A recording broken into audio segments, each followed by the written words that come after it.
Olá pessoal, tudo bem com vocês? Sou o professor Alisson Duarte, estou aqui voltando com a disciplina de redes e hoje a gente vai falar um pouquinho sobre os componentes de rede, tá? É muito importante a gente conhecer um pouquinho sobre esses componentes, até porque para se formar essa rede a gente precisa conhecer esses componentes. Então, quais os objetivos dessa nossa aula hoje? Apresentar os principais componentes de uma rede, né? Apresentar a organização e o uso de mídias de transmissão de rede, apresentar os principais hardwares de rede e diferenciar as classificações de rede de acordo com o software. Tá? Bom, essa aula vai ser dividida em duas partes.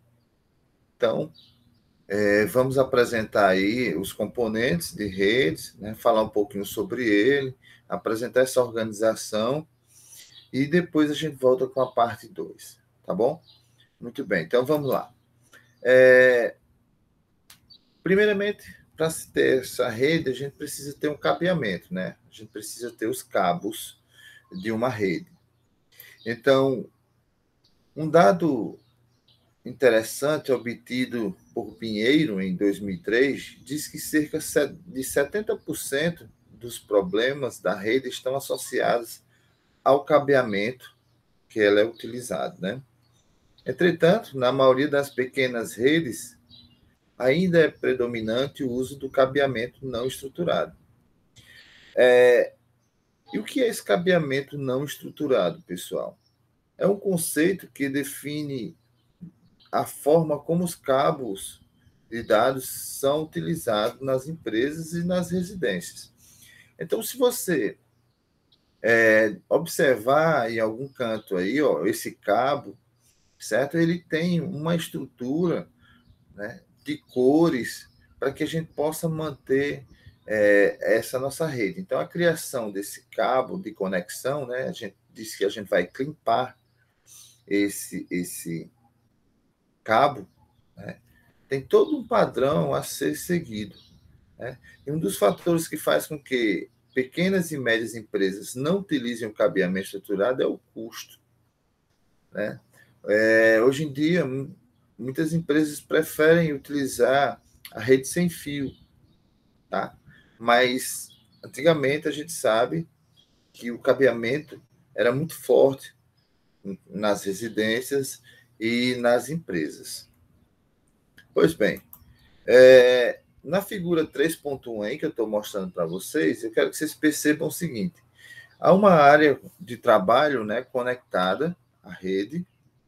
Tá vendo aqui, ó? Aqui temos uma área, e nessas áreas aqui, por exemplo, nós tínhamos o cabeamento, né? As tomadas de rede que a gente ligava os computadores, né? Então, a gente tinha essa estrutura de rede que existiam elementos como tomadas, que mais? Cabos de par traçado, e aí por diante. E tudo isso era ligado, né, esses cabos, a um servidor que tinha na nossa empresa.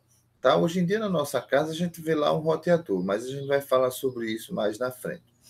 Tá? Então, os ativos de rede que a gente chama, né? Switch, os roteadores, né? Calha de tomadas e etc. Então, a gente tinha assim, na empresa, né? Essas áreas aqui, elas precisavam ser interligadas. Então, para isso, a gente tinha que ter o cabo, né, de rede em todas as áreas. Né? Então, antigamente, por exemplo, se eu quisesse ter uma rede em casa, vamos falar da rede de internet, eu precisava ter na minha sala, né, no meu quarto, e aí por diante. Tá bom? Então, nessa época aí, o cabeamento era muito importante. Como até hoje é também. Algumas empresas preferem utilizar o cabeamento. Né? O cabeamento muitas vezes é chamado de mídia física ou meio físico. Os componentes que são utilizados no cabeamento variam de acordo com a mídia utilizada. Por exemplo, um cabo de fibra ótica utiliza conectores diferentes, né, dos cabos do tipo par traçado, que é aquele azulzinho que eu mostrei. E o fibra ótica, certo? O fibra ótica hoje é mais comum em nossas residências, né, devido à melhoria desse cabeamento, né, a gente usa fibra ótica, né? E para cada um a gente tem uma conexão diferente, certo? Essas conexões para traçado é uma conexão, para fibra ótica é outra, né? Então, eu acho que isso aqui é bem comum para vocês quando eu falei, ó, a questão da padronização das cores para fazer esse aqui. Ó. Para cada tipo de cabeamento de rede existe um conector específico. Então, esse aqui é o conector, né, que a gente conhece, é o mais comum por enquanto. Então, os conectores são o elo mais fraco de um sistema de cabeamento. Por quê, pessoal? Muitas vezes isso apresenta defeito, né? Você muitas vezes puxa, tira, né? Tenta desconectar. Isso vai trazendo alguns danos pelo mau uso. Quando mal instalado, podem gerar ruídos elétricos e provocar interrupções intermitentes na rede. Então, muitas vezes você fica pensando, meu sinal de internet está fraco, está ruim. Muitas vezes você não fez a conexão correta aqui, né, dos cabos do par traçado, né, seguindo os padrões aqui bem direitinho. Então, é importante que você aprenda a fazer isso. Tá? No presencial, a gente fez isso em sala de aula, com os alunos, e foi bem interessante saber que existe essa sequência. Tá bom? Aqui nós temos o cabo fibra ótica, né? Veja que os conectores já são diferentes. Né? É um cabo muito fino, que ele fica aqui na ponta, e que isso aqui está trazendo uma melhoria, de alguma forma, né? Uma internet mais limpa, um sinal mais limpo para todos nós. Beleza? Junto agora com os cabos, nós temos o hardware de rede, né? Assim como os computadores possuem hardware específico para funcionar, placas, processadores, memórias, né? As redes também precisam de componentes específicos. Esses componentes, denominados de hardware, de rede, são responsáveis por conectar equipamentos em sua rede local. Então, para mim poder conectar o meu computador a uma rede, eu preciso ter um hardware para isso, certo? É preciso que o meu computador tenha esse hardware. Caso contrário, eu não tenho como me conectar à rede. E aí a gente volta a falar de antigamente, que a gente comprava por fora o que a gente chama de placa de rede, placa de rede de computador.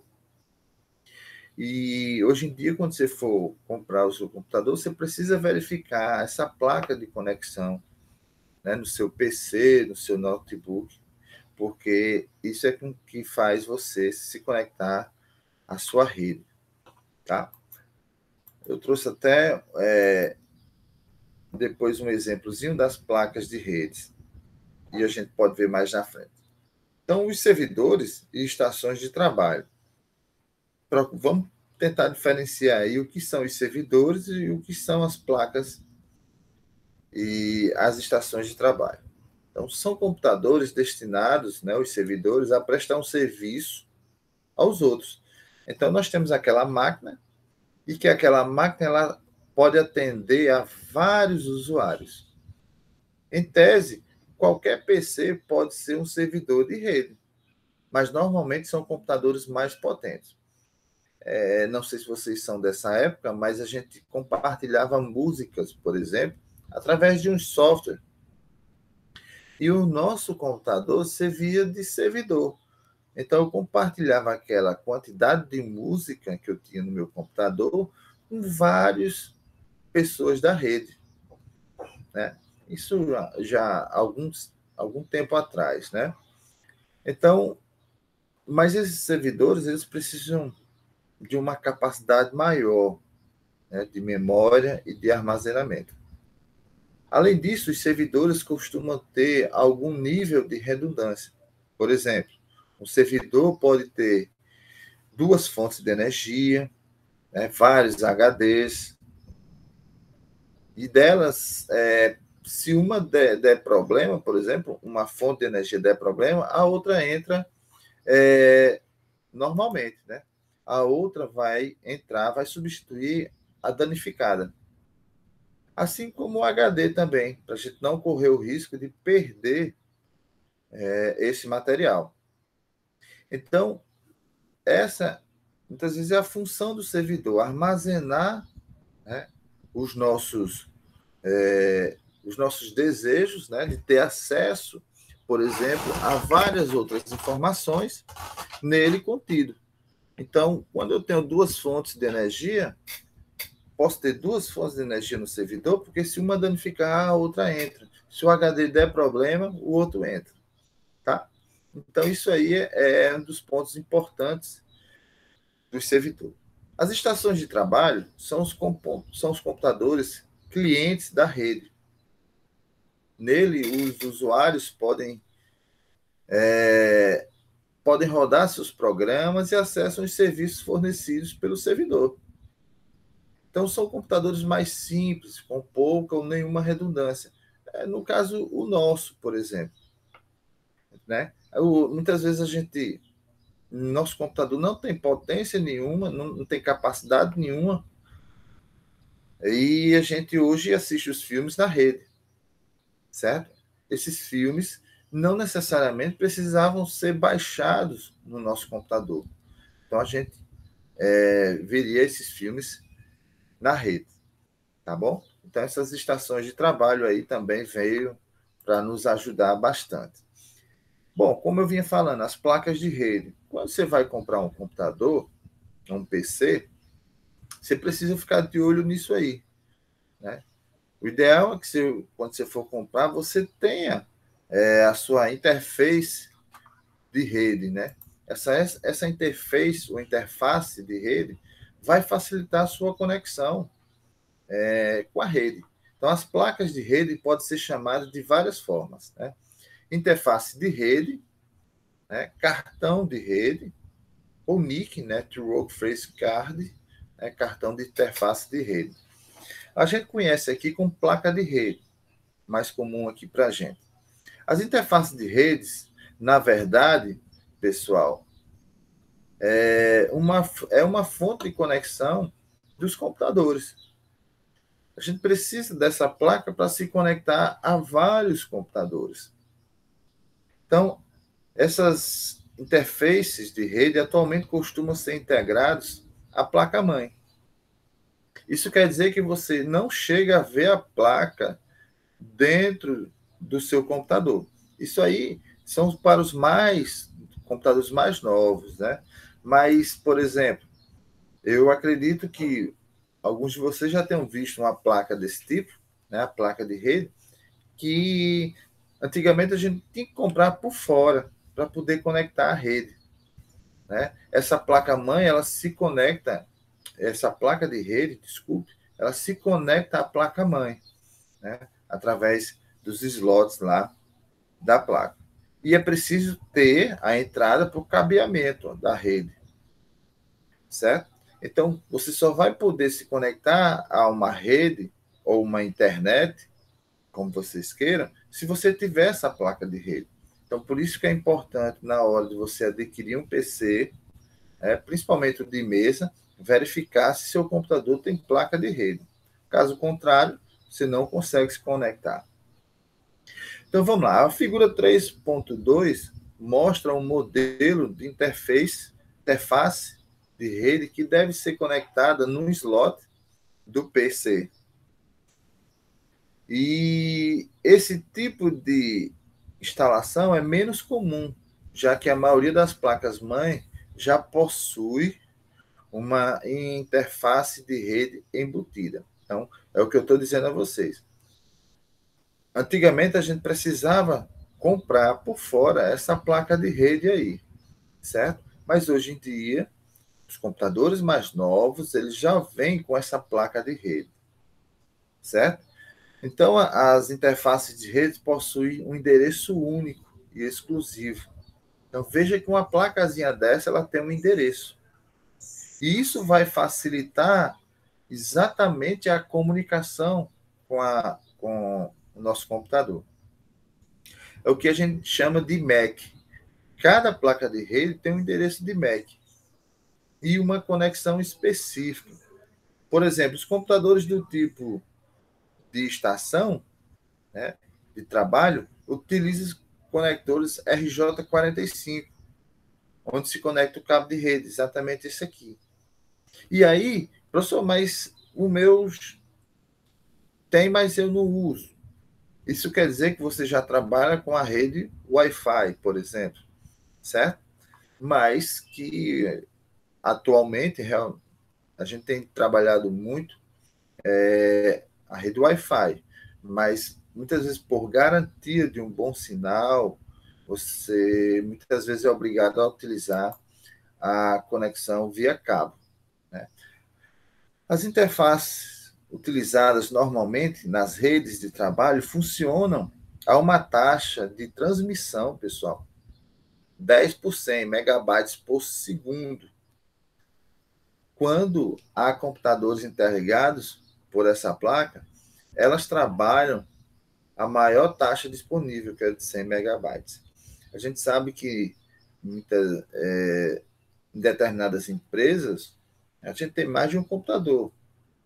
Hoje em dia, por exemplo, em algumas residências, nós temos computadores, nós temos celulares, nós temos TV, tudo isso que trabalha a questão da rede, né? As taxas de comunicação de interface de rede para servidores são normalmente na ordem de gigabytes. Então, veja a diferença para as estações de trabalho, certo? E para os servidores. Quando a gente fala de estação de trabalho, é um PC que a gente tem em casa, né? E os servidores é onde estão armazenadas as informações que podem ser úteis para a gente. E veja que as taxas de comunicação chegam a 1.000, né? Chega a 1.000 aí, megabytes por segundo. Então, veja aí a diferença aí. Vamos falar agora sobre os robôs. Hoje não é mais comum se utilizar robôs devido como se diz, a modernidade de alguns equipamentos, né? Ele já está basicamente em desuso, esse robôs, né? Mas é importante a gente conhecer um pouquinho sobre ele. Os robôs são equipamentos concentradores que têm por função centralizar e distribuir os dados, ou seja, os quadros, né? E aí, muitos se perguntam, professor, mas se o robô não é utilizado, por que é que eu preciso conhecer ele? Bom, quando a gente está trabalhando a rede, a gente precisa estar mandando informações, mandando e recebendo informação. E foi isso que a gente trabalhou no modelo OSA, a gente conheceu as camadas de aplicação do modelo OSA, e nelas a gente chama de quadros. O que são esses quadros que ele fala aí? Ó? Então, os quadros é a menor unidade de transmissão numa rede local. Então, por exemplo, se eu tenho uma mensagem para ser enviada, ela vai um agrupamentozinho, certo? Dessa mensagem e ela é enviada para determinado computador, servidor, certo? Então a gente chama de quadro, é um quadrozinho que vai a nossa mensagem, certo? Os robôs são equipamentos repetidores.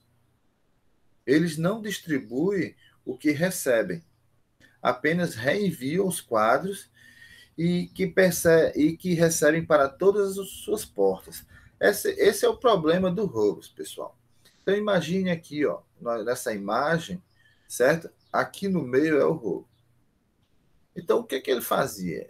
Ele pegava e distribuía para todo mundo ao mesmo tempo a mesma mensagem. Isso tem um custo, né? E, na verdade, eu só quero enviar, por exemplo, uma mensagem para um computador, por exemplo, na minha empresa. Então, eu precisava chegar a um computador, mas o que é que o robô faz? Ele mandava para todos, né? Para todos. Aí depois é que ele identificava qual seria o correto. Isso leva tempo, né, na rede. Então, a ligação física dessa espécie de equipamento é do tipo em estrela. Falamos também um pouquinho sobre esses tipos de espécie, né? A gente falou de estrelas, falamos também de ponto a ponto nas aulas passadas, né? Como já é estudado na aula 1, exatamente.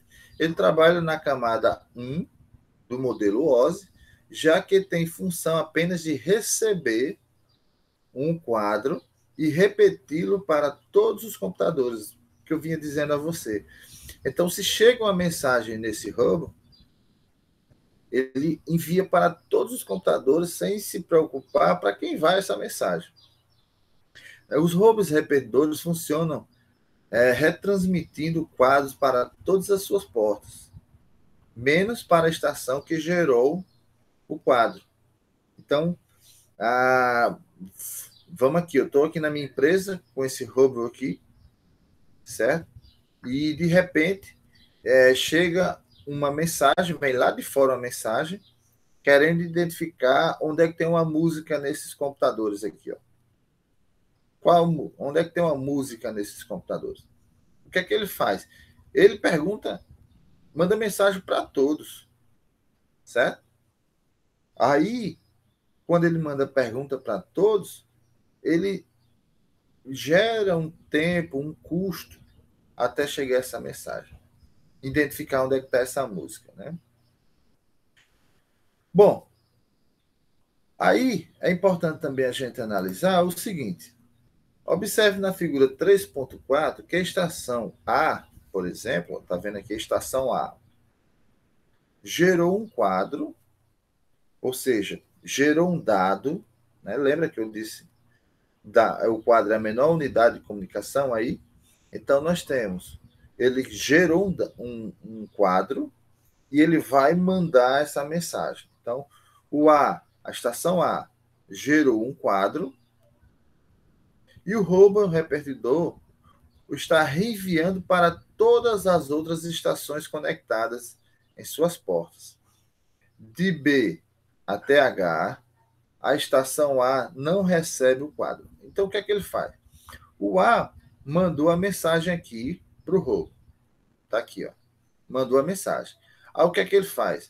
Ele vai manda de B até H, ele manda de D até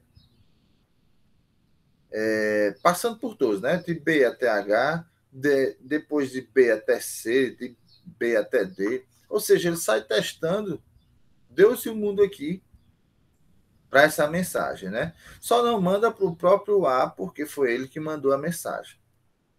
Então, essa é a função do rolo, como eu disse a vocês, né? É uma funçãozinha que já está em desuso, graças ao switch, certo? Graças ao switch, que o switch tem uma diferença muito importante do rolo. Ele só manda a mensagem para aquela estação correta. Graças ao quê? Ao endereço de MAC. E aí, é por isso que a gente consegue hoje identificar boa parte de tudo na rede, né? Os switches são equipamentos que surgiram para permitir a ligação de redes de forma mais rápida e eficiente. O nome adotado na época do seu lançamento, por volta de 1995, era ponte ou bridge. A ponte era um equipamento caro e dotado de poucas portas. Enquanto o robot, né, o repetidor, ele custava em torno de R$ 600 na época, né? E as pontes chegavam a custar de 2.000 e 2.500 a R$ 4.000. Então, pessoal, hoje é comum a gente ver na nossa residência um roteador. E aí eu chego já a falar no roteador. Mas o switch, ele consegue distribuir melhor essas informações porque ele já sabe aonde vai se conectar, né? Então, veja na imagem que aqui a gente chama de ponte, né? O switch, está aqui o switch, e está aqui o roteador.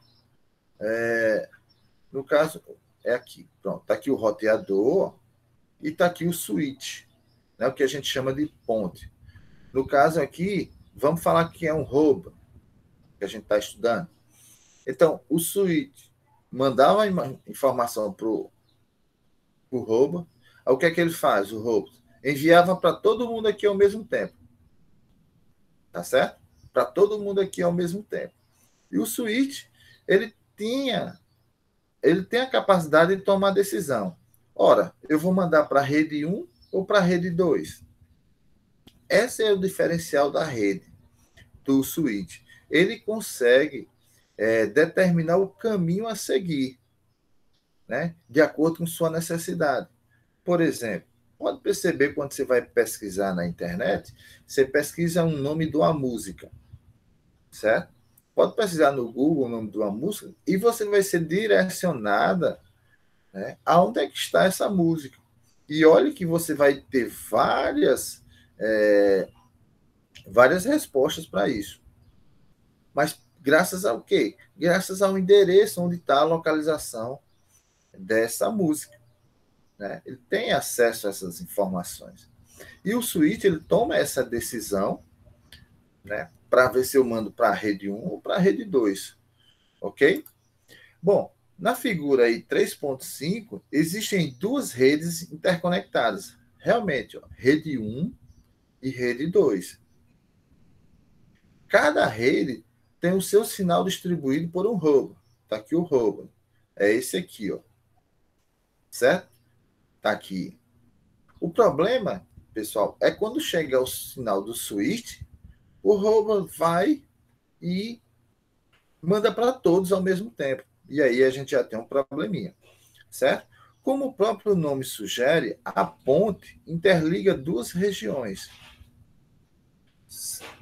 Pode também ligar mais de duas redes.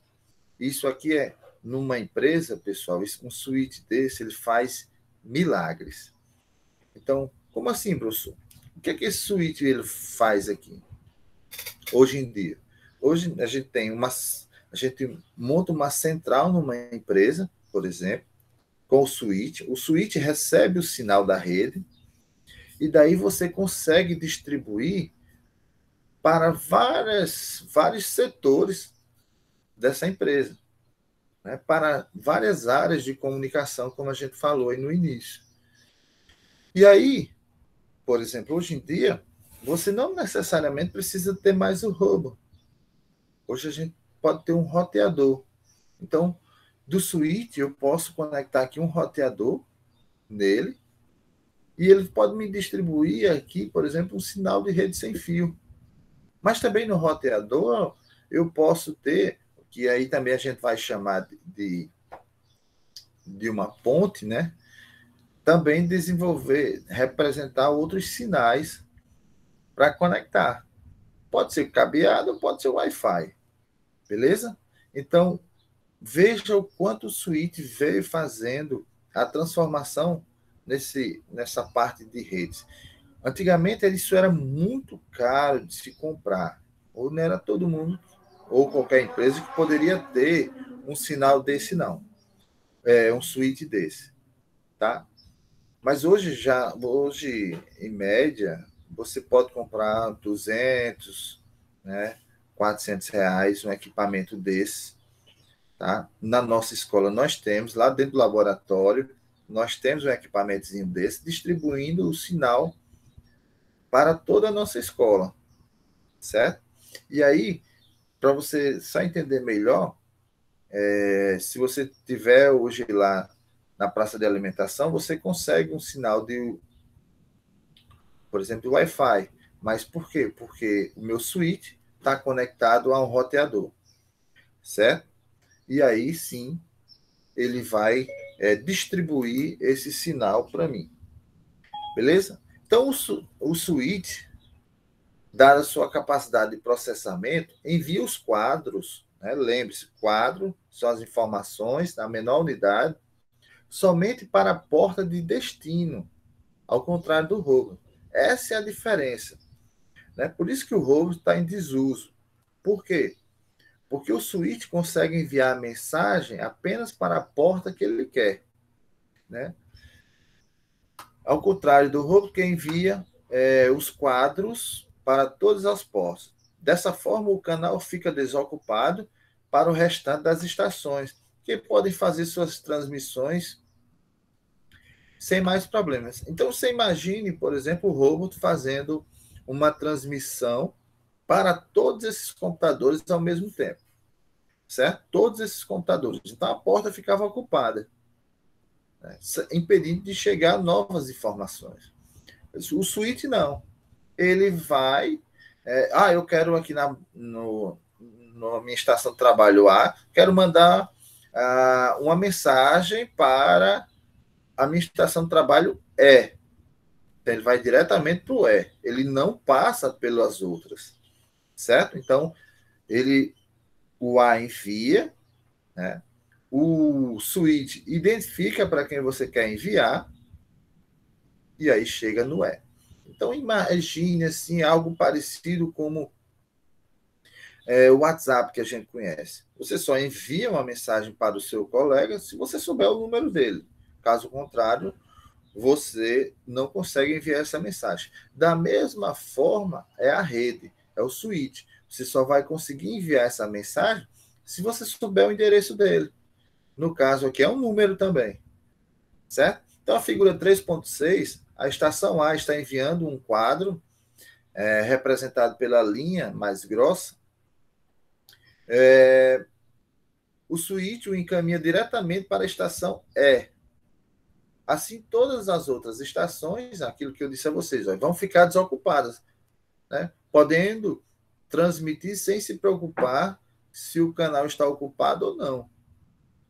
Então, isso se chama uma conexão do tipo multiponto, certo? Por quê? Porque eu estou exatamente saindo, mandando uma mensagem lá do canal A, né, do computador A, por exemplo, diretamente para um computador G.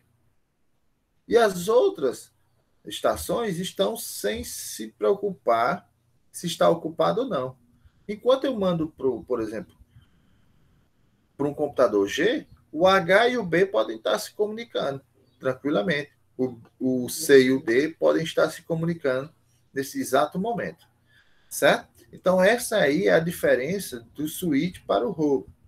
E aí fez com que o roubo ficasse em desuso, certo? Ficasse em desuso. Então, pessoal, nossa primeira parte, falando sobre os componentes de rede, está se encerrando. Vou voltar com a segunda parte. Espero que tenha compreendido. Essa aula vai ficar gravada. Qualquer dúvida, eu estou à disposição. Tá bom? Beleza.